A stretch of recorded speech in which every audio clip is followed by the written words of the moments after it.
To a person who does not understand science, everything is magic. I think this post is a great example of that. Why do circuit boards and demonic sages look similar? I understand both things in question use some sort of method of carrying energy, but I find it odd how similar they look. These sages date back to mid-17th century.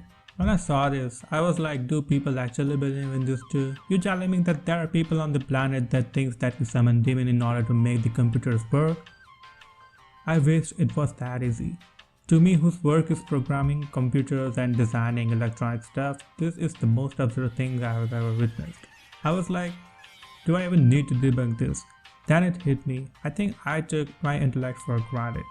I said things around me in a totally different way because I have fundamental understanding of computer physics and electronics. A person with no background in electronics and fully into mystical stuff would likely fall for this. Conspiracy theories are crazy sometimes. Things like mysticism and spirituality do not directly deal with the reality at a fundamental level. Instead, it attempts to explain reality in a very vague and abstract way by misusing scientific terms. To most people, this stuff is very easy to digest. But why do humans rely on comforting answers rather than discovering truth in an appropriate way, as it's supposed to be? Thinking, asking questions, and reasoning is something we all do to make sense of the world around us. The world we live in is mysterious and there are a lot of things that still remain unanswered.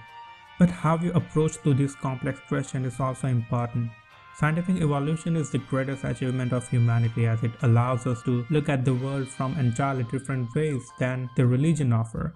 Instead of pointing at some mystical being when some rare phenomena was observed, we started to think about it through our capability of logic and reasoning. This has led us to where we are right now. I think we are in a transitional stage where there is an overlap between two different worldviews.